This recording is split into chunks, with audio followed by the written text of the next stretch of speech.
Hi, this is Randy Finney with Right Side of the Chart, and this is an early session update for Thursday, September 19th, 2024. So we now have the very much anticipated Fed rate decision out of the way. We know we got 50 basis points, which is what the odds were pricing in by 66 or 65, two-thirds chance of that versus the one-third chance of only a 25. And so what that does is it brings in, especially that we took out yesterday's highs. If you recall in the video yesterday, I said we had several whipsaws. We had one, and these were what I call pre and post FOMC whipsaws immediately in the wake, and we were right there. And so I said, you could take a shot and with a stop right above yesterday's highs, because that we had already put in that high during the day, and so that was taken out. It took me out last night on that. That's what I told you I was doing. And let me show you. That was right here. So this is the NQ, the futures. I just want to point out when the futures roll on this platform, what they do, you go to the new continuous contract, and for just a little while there, you've got a little wonky tail always forms in the candle, or quite often. That's this white part here. That didn't happen. That's not real. Just ignore that. That goes away after a couple days, or I can type in, remove the continuous symbol, and it won't show. But that's where we're at. So there's where we popped it late last night. The previous high, like I said, we were down here during the video, and so that's where we're at right now. Now, a couple things to it. So all along, and we have it now, I said any new high anytime soon would be a divergent high. Divergence it's still what I call unconfirmed divergence. I like to see that clean. This is just my preferred type. I like to see clean separation with a distinct peak or troughs and or one or two, like right there. And that's what we have here. So now you have to make a bearish PPO crossover to confirm it. And then even then, divergence, even if it's confirmed, it's not a sell signal. What's a sell signal? Comes in the form of a trend line break or something else.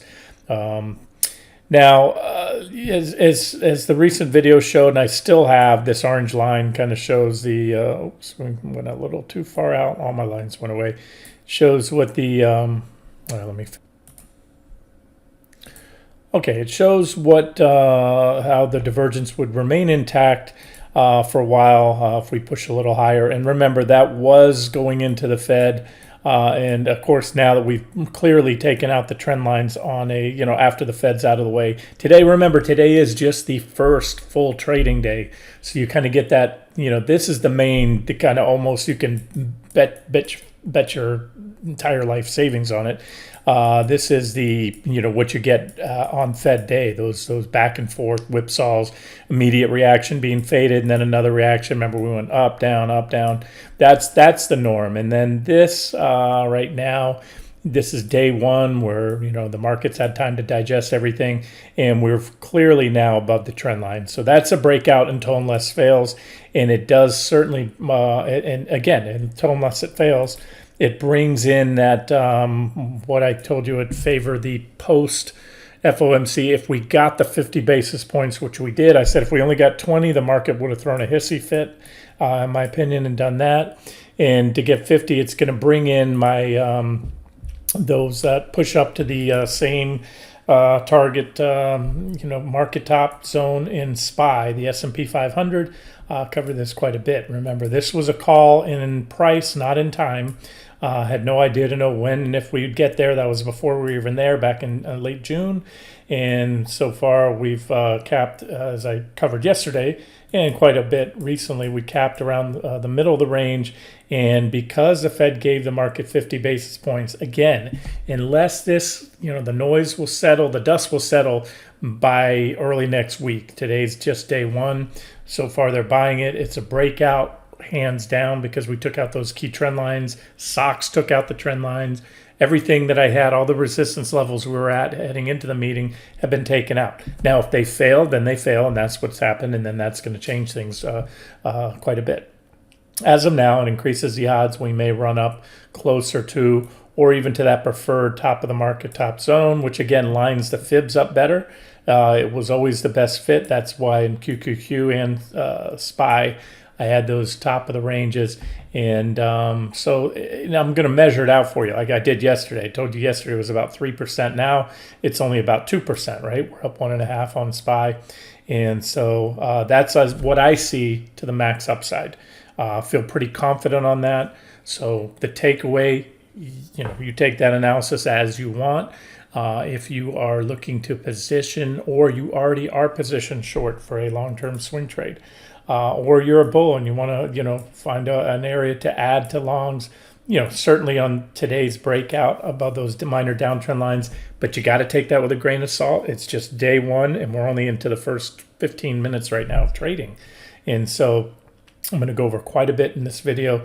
It won't be super long, but the most important things I'm watching. So that, again, the odds now, and this is real-time odds. So it's kind of like, again, I've told you this in the past. I'm not a sports bettor. I don't bet on sports.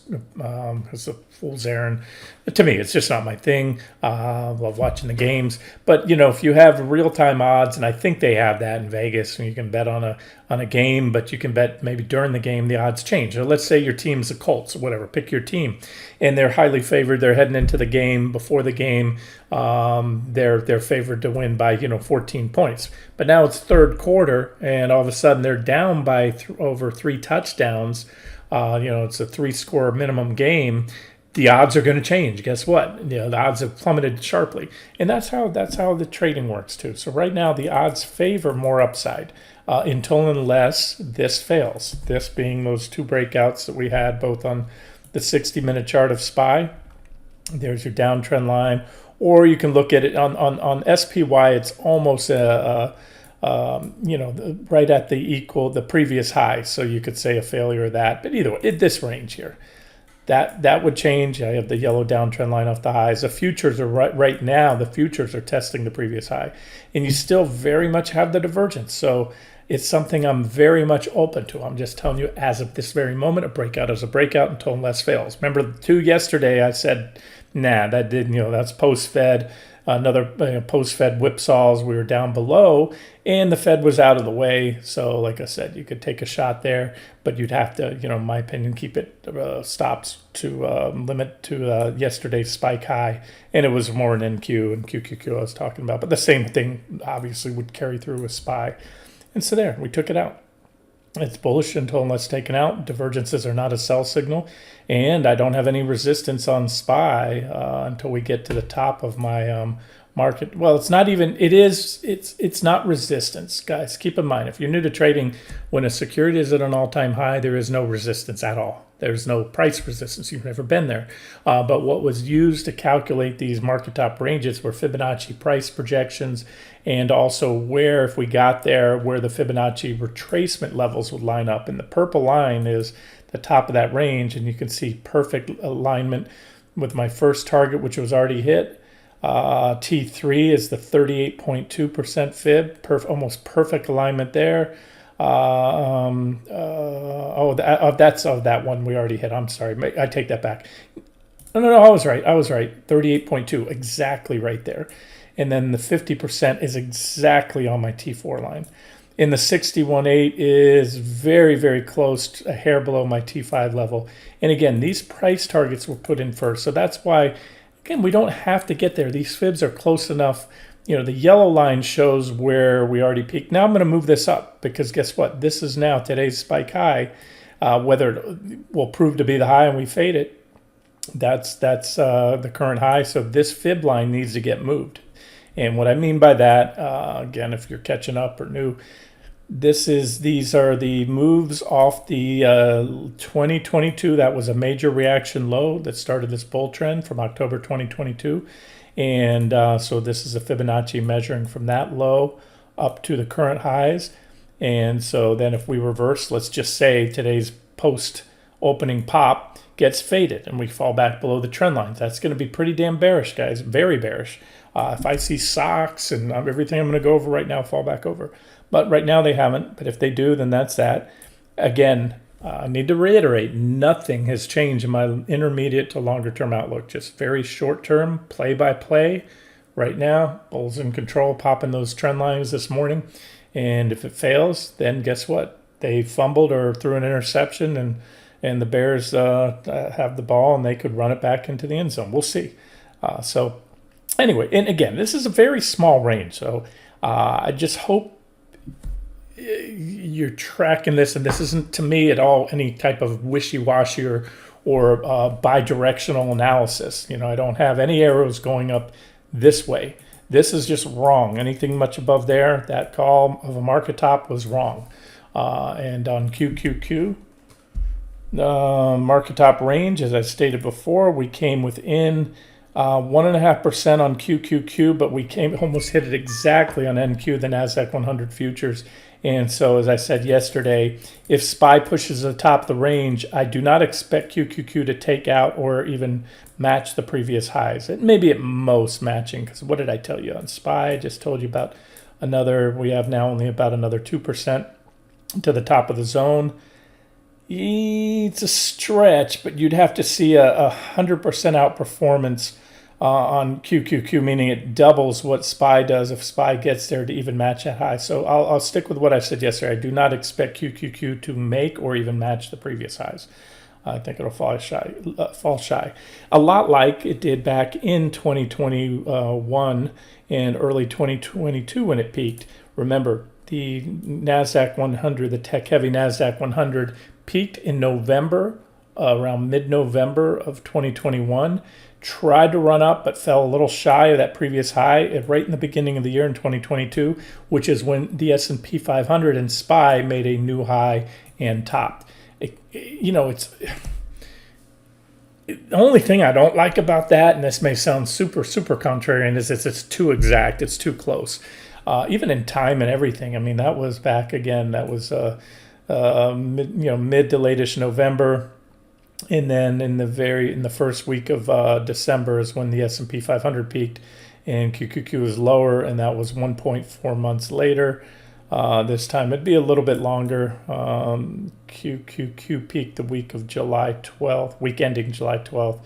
And now we're 2.3 months. But again, very similar. And that is and remains my outlook. So nothing has changed. Its market top range hasn't been altered, moved, nor has my outlook changed. And again, you got to decide how you want to position. I know the bulls. I turned on CNBC just to hear the employment data, the unemployment continuing claims today, and the new jobless claims. And I couldn't turn the TV off fast enough. I almost want to throw up my mouth when Kramer comes on, but he was telling everyone to buy the 50 basis point rate cut. As does everyone, because they're citing stats. I'm gonna share my fundamental thoughts here. Fundamentals are, macroeconomic conditions, things that may impact the markets. But please hear me when I say those aren't timing indicators, but they are things that I'm factoring in. And one of those is, it was a market cheerleader had cited, I think I heard them say, you buy the first 50 basis point, or you buy the first rate cut, 7 out of 7 times the market's up in 12 months from now. I would love to see, I don't think it's online, if anyone can find this or wants to replicate a chart. I would love to see the statistics that show the market performance from the first rate cut after a rate hiking cycle, and align those with P ratios, especially something like the CAPE, which is AK Schiller P ratio, because we have excessive nosebleed valuation levels. This is uncharted territory. We've never seen anything like this. You have the federal government doing massive stimulus to the market with the CHIP Acts and everything else, Inflation Reduction Act, all this stimulus going into the market. You have the Fed cutting, and yet you have the stock market, the S&P at all-time highs. That's I believe unseen. It's pretty much uncharted territory here, and the job numbers came in there. I showed you the trend there. Jobless claims is kind of was a little below expectations today. So the other fundamental thing, and let me do that when I get to bonds. I'll show you that in a second. Let's just look at levels. So most importantly, this is the downtrend line right here. This is on a weekly chart. We'll see how we close the week. Number one, today's Thursday. We've got until Friday, and then this would be, see this candle right here? This is your primary downtrend line. I'm speaking right now to long-term swing and trend traders. It might be, using this as their guide, or you have your own things, but you kind of agree that this is going to be short-lived. That would be very bearish to see a close back on, or especially below the trend line. That would mean intra-week pierce. All that matters on a weekly time frame is how you close the week. And remember, today and tomorrow are still what I call post-FOMC noise. That noise starts to abate. Next week it's pretty much out of the way. The market's had plenty of time, all market participants, to digest what they think that 50 basis point cut will mean to the market. But as of now, it's a breakout, and you've heard me say this many times. A breakout is a breakout unless it fails. There's the downtrend line on the daily. It's kind of back testing this. But we've gone through this trend line so many times. I have a trend line right here. It's pretty clear. It goes back to the October 2022 lows right here. Actually, no, I have it coming off the January low. QQQ, remember, even though QQQ technically peaked with the S&P in October, it effectively made a double bottom. It was a slightly higher bottom there. And that trend line, you can see, is currently being back tested right there. But we've gone through it quite a bit, so I'm not putting a very high weighting on it. All right, so that's it. Let's not overdo it. I've said what I need to say. The breakout is there. You have divergence. Divergence is not a sell signal, but it's there. And breakouts that occur with overbought conditions and negative divergence have a much higher failure rate than those that do not have the divergence and or overbought conditions. So there it is for you. And there's your next resistance, by the way. Futures, let's go back to the futures again. This is the NQ. There's your breakout right there. There's where we took out, I think it was right there, yesterday's high. So that would be a stop out right there. This is a very significant resistance level, 19,918. Remember, I've rolled these now. We're on the December contract. Previously, I was covering the September, but this is the December futures now. So these levels have changed a little bit from what I had before, and we're above it. So, if you zoom in real tight, exclude that little tail, move back down there. But the big thing would be a failure back down below here. So there's a lot of things. If we come back down right away, well, it should hold above 1998. But if it breaks that, probably going to come in back test, and then a back test. If you're bullish, you could go long on the back test. Absolutely, that would be the only objective thing to do. And there's price support there too. That's about 19,570-ish right there. Really nice level if we pull back, to step in and buy, especially if you think we're going to have another thrust up there. Otherwise, we may never do that. If we go up 20,283 or so as your next resistance that I have on NQ right here. See, well, the lines went away again. Let me go to ES for you. ES, like I said, the S&P 500 futures. Let me move that out of the way. You can see here's our previous high, and we're coming right up to there. So the futures traders are going to be watching that high. You have, like I said, as I projected you, or not just guessed, it was a certainty that if we went up any higher, as I told you yesterday, it would be a divergent high. So remember, while not a sell signal, it is a condition that often precedes trend reversals, like this divergent high there, like this divergent high there, and that little divergent high right there, even right there, a little one right there, drop down there. So that's what you got, guys. Those are the levels to watch. The other things I'm watching, SOXX. This is just a 60-minute chart. You can also take it out on the daily. You get the same downtrend line. It's a breakout. A breakout is a breakout unless it fails. So that's what you want to watch. Other than that, that would be either a stop out for any short positions in SOXX, or if you want to give it a little room, like I said, that's your call. We're still in what I call that post-FOMC noise period, where you got to take any breakouts or breakdowns with a grain of salt, because whipsaws are still elevated as the market's absorbing everything. And obviously, again, a failure back down through there would be very bearish, and then even we're still waiting for a sell signal on a break of the trend line. That's the last time not the last time, this was the last time we covered right there. It went long. And then NVIDIA is the big component of this. And so NVIDIA still well off the highs. Oh yeah, I got something to show you guys. Hang in there with my volume indicators. I want to show you something about this, the recent rally. So NVIDIA, there's the primary downtrend line. We're still very much above. This one I'm not throwing away yet. I told you I started shorting back as a swing position, even though the NQs I decided to dump based on the fact we took out yesterday's highs. That was just a stop I went to bed with and figured if we popped it, we were going to go up overnight. That was yesterday's highs were a big level. But NVIDIA, and I may throw it away because again, if we hold this breakout and we start to build on it, but NVIDIA is still just at the bottom of the shorting zone. So I'm right back to where I shorted it the other day. I showed you this short scale-in zone. I want to also share with you, I'm not at this point in time going to add anything. I did not take a full position. The plan was and remains to be scale in here. And I'm only going to add to or take any more shorts either if we get up to those bounce targets I gave you and the upper range in SPY, a little higher in QQQ, there I will short, or on a reversal that shows that this breakout failed, the breakouts above the downtrend lines, anything else I see in the chart. So right now I'm in as far as short positions, I will not add to anything right now, even NVIDIA, even though it's back to, it's right where I was before. What would be the point of scaling in? There's the evidence now. The odds of being short, and at least in the near term, have dropped significantly since we broke the trend lines and the Fed gave the 50 basis points, right?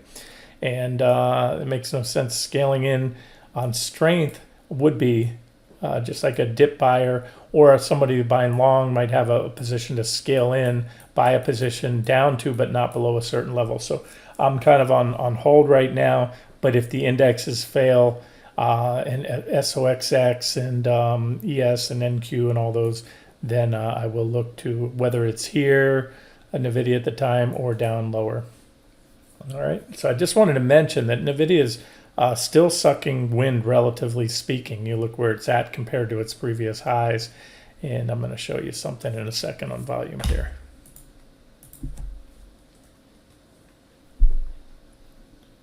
Before I do, I'm sorry, I toggled off, thought I paused it. I just wanted to say that this was the post and pre and post FOMC noise, but there's that level I suggested as a stop on XLF, and I'll stick with that for now since we're well above it and the Fed's out of the way. So if it falls back below, it's in play. However, and this is on the 60-minute chart, active traders, I wouldn't add to it, was what I'm trying to tell you here. And if anything, I would stop out of it if you're want to keep stops tight. However, remember, this is where we entered this thing. This trade was originally laid out on the daily time frame and videos here before we broke this trend line. There's your sell signal. So it's right back to the breakdown point right there. And so if you are a longer term swing and trend trader and you're going for the prize, this is the next, these are the next two swing targets, the intersecting uptrend line and then that 4066. And I still believe the financials will get there. I can easily see this divergence that we've had building. We can easily go up a little higher first. The divergence anytime soon will only grow larger. It will not be taken out. And so again, it's kind of a wait and see. The best time to either short or get back into a add-on or get back into a short if you're going to pull the plug here would be to wait to have some more evidence. Either the S&P 500 SPY pushes up to closer to that top of my market top range, or we have other things to look at. Right there is a little minor trend line too that will probably trigger some selling if taken out. So I just wanted to update that. And one more. Okay, what I want to do now is segue into Treasury bonds because they are very much related. So at this point in time in my, in probably both accounts, my largest position is at Treasury bond short. That's TLT. We hit support, so we're probably going to bounce. This is the daily chart. You can see we're at support here, 98.83. This is a 60-minute chart. We're just a hair below T1 right there, close enough. And then on ZB, same thing. We're we shot below it just a bit. We're right back there, but I still like this one. Still believe we're going lower to these, at least down to these targets, if not more. But let me talk on that real quick. More so the fundamental picture. So here's TYX. This is the yield on the 30-year Treasury bond. Remember, it is pretty much inverse to TLT, to the bond price. They have a direct inverse correlation or relationship.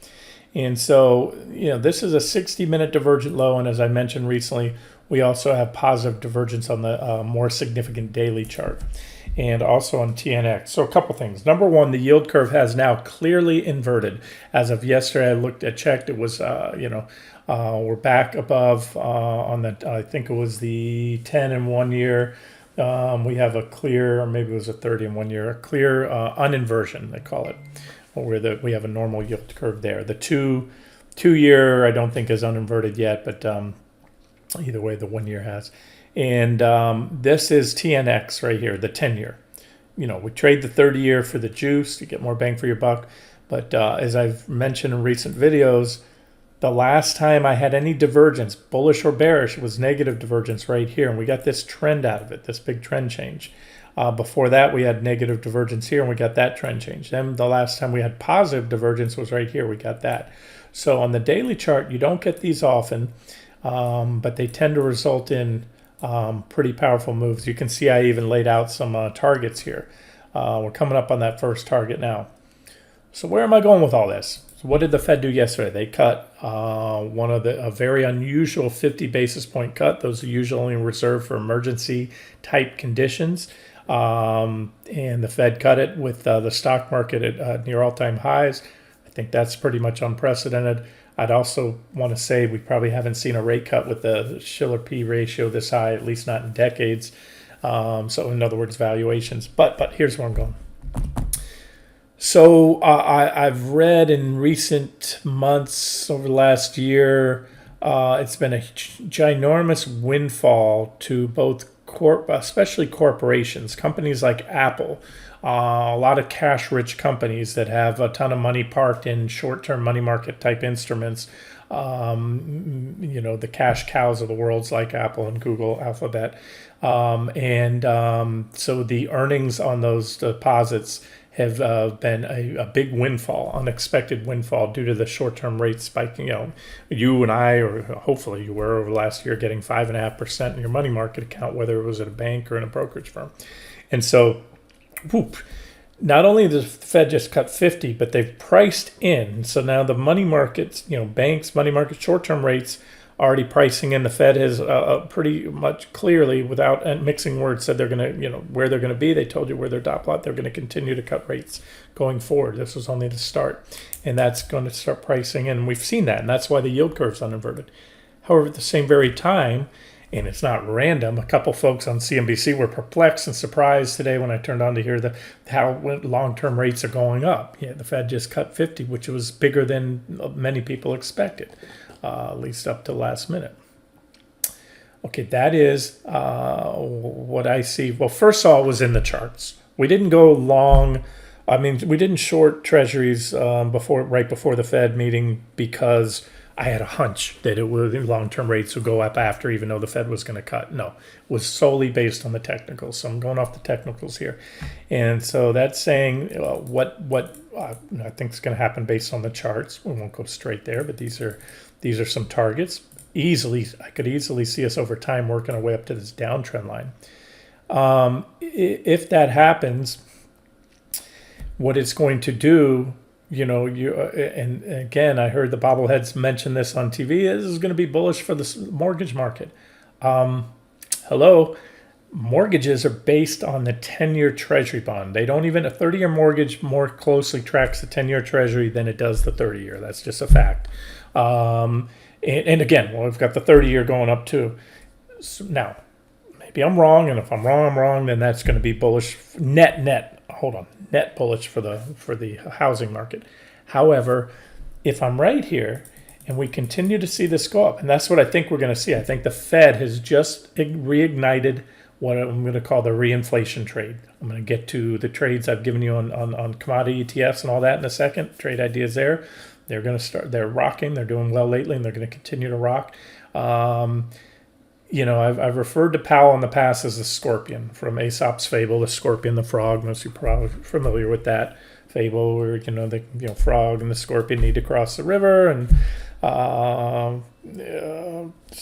Scorpion says, "Can I get on your back? Will you carry me across?" Frog says, "No, you're going to sting me. Why would I do that? You could sting me and I'll die." And the Scorpion said, "Why would I do that to you? Then we both drown."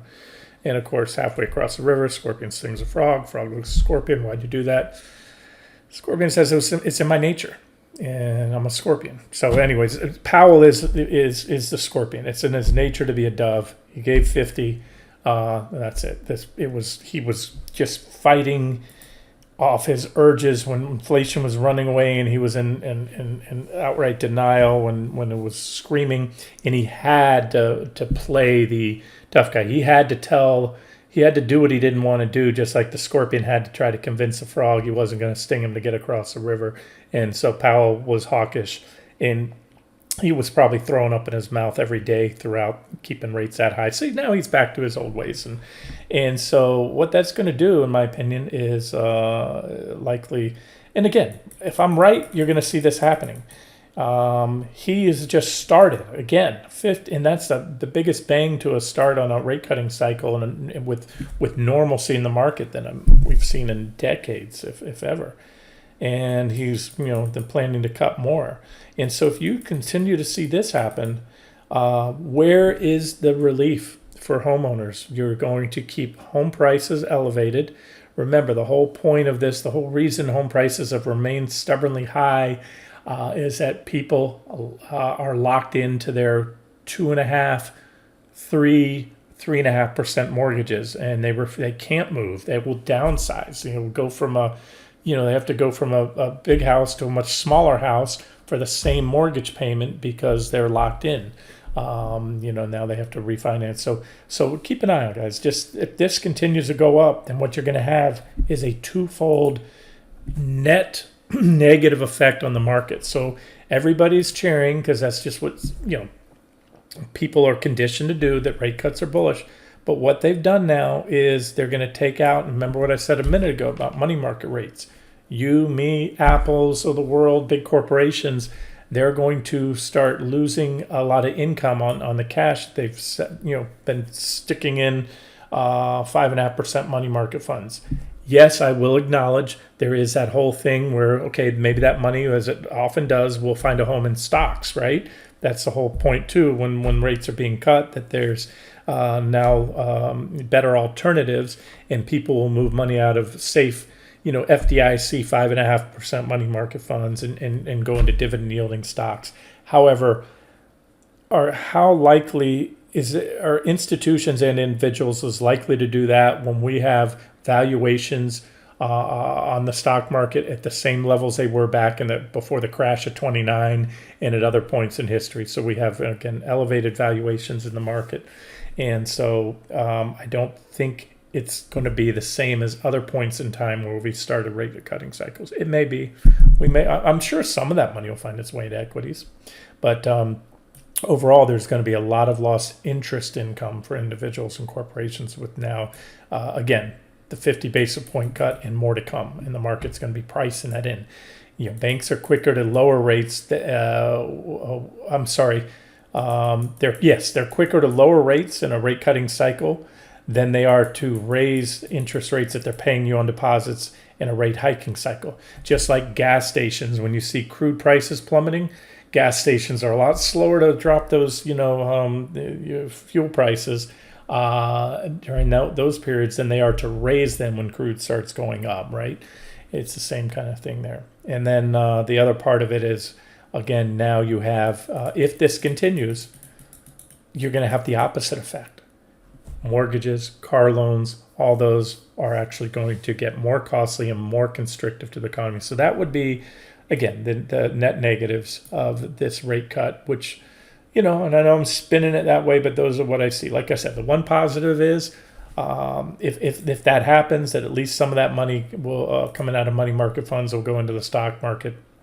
But and and if we don't start moving up here, then yeah, that could be, if this happens and these charts don't play out as I foresee them playing out, then that should be a net negative. I'm sorry, a net positive to the housing market and to the economy overall. Again, a net positive. It could be offset with a recession. Again, I have not moved, deviate off my recession call.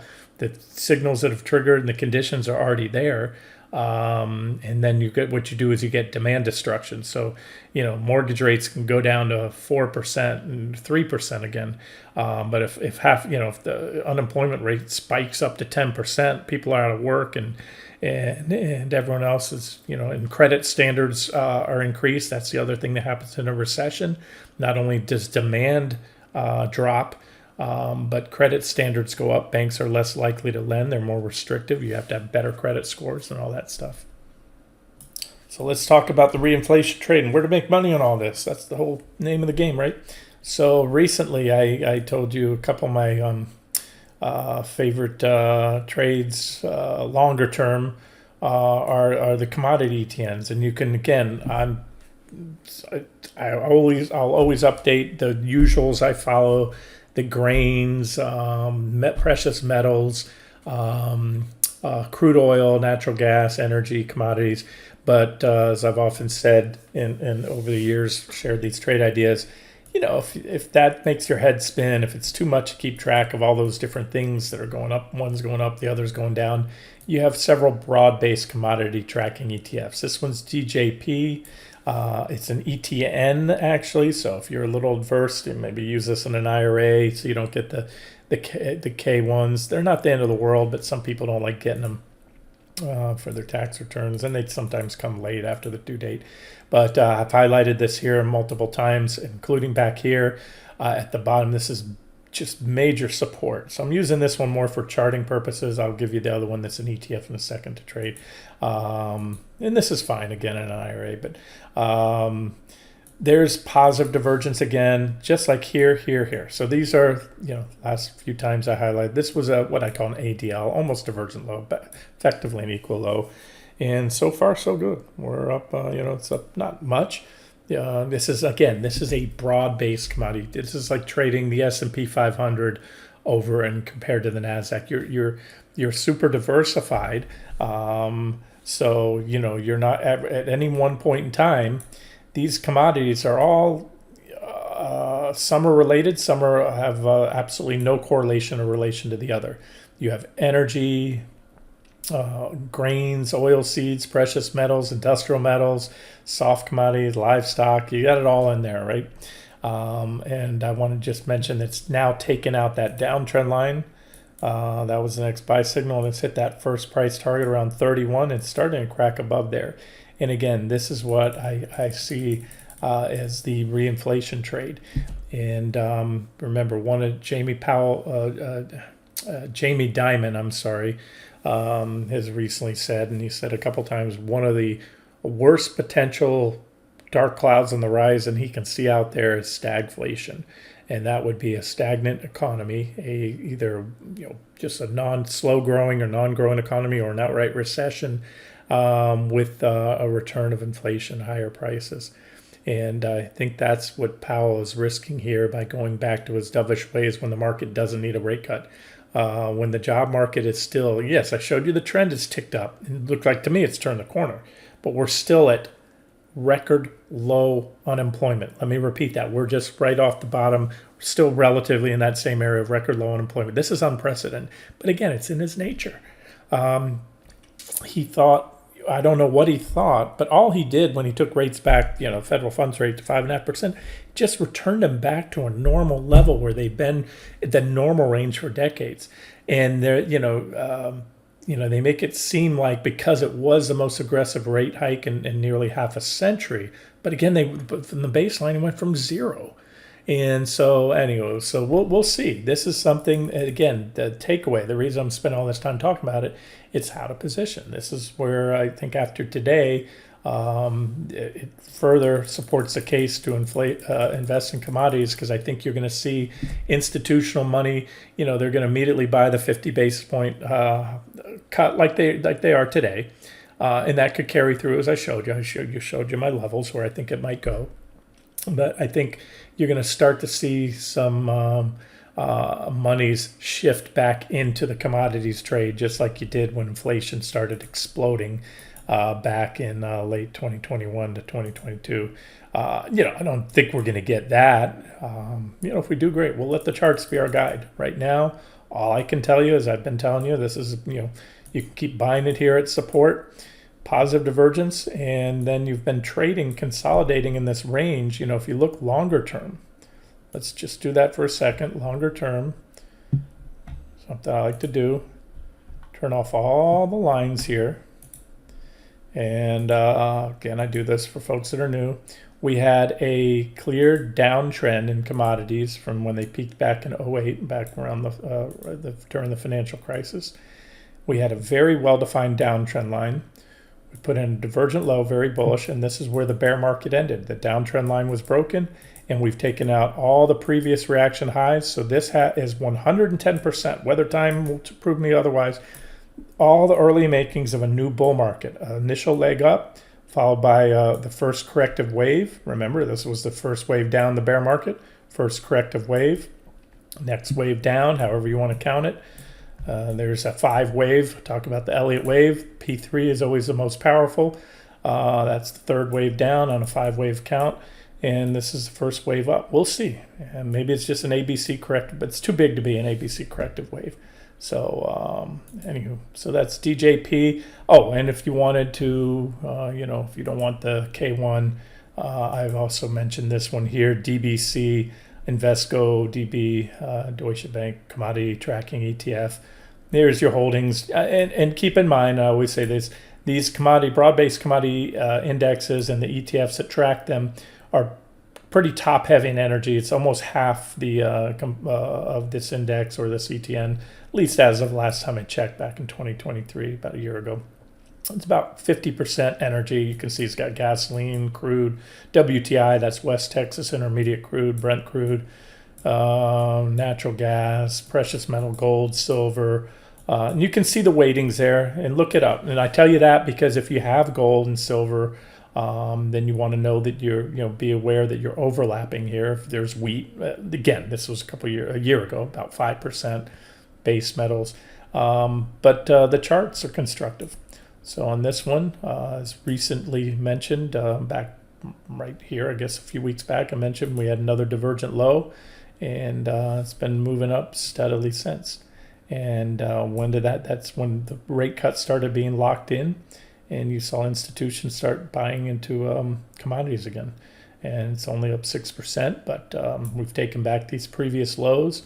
There's a downtrend line and all your potential targets right here, and most likely at other targets. So, and even along the way, during this corrective wave or downtrend, you've had these divergent lows I've highlighted here, and they've been good for at least short-term swing trades, double digits. We had another one there. Both of those were double-digit gains. And this one I expect to be the same, if not more. Okay, guys, I'm going to wrap up. I was watching PayPal on another monitor. We're effectively, have effectively hit close enough. I always like to sell a little below price target. We're coming up on that T1. I think it'll probably, the market's carrying right now. There's no signs of them fading the rally yet. We had a little pullback after the open, but we're coming up that first target. These still remain all the targets. It's pretty aggressive. If we get to that third target, it would probably entail the S&P blowing past the top of my market topping range for that to happen. So as of now, like I said, we're likely to get a reaction on T1 on or a little shy of that level. So just keep that in mind. What other? Intel still not broken out yet, but still waiting for a breakout above $22 to see that one take off. The semis all together, but this one's been marching to its own drumbeat, and this is that whole long off support right here on the weekly chart, and it's still up. nice, but it keeps capping out. We've had about a 16% gain off there, but keeps capping out here around 22. Needs to take that level out, which if the market continues to rally, it most likely will. And we're at the 45-minute mark. I'm going to cap it here, and then I'll continue to trickle out updates on any individual trade ideas, sectors, and anything else I see. But those are the main things I wanted to get out to you. The fact that we're seeing, despite the rate cuts, Treasury bonds yields have been moving higher, meaning bonds have been dropping. And, if I'm correct, that's just the start of a bigger, likely a trend reversal. And so those are, still swinging trend trades, I think, with more to come, especially if we can clearly take out the first targets we hit on the 30-year bond today. This has been Randy Finney with Right Side of the Chart. Have a great day.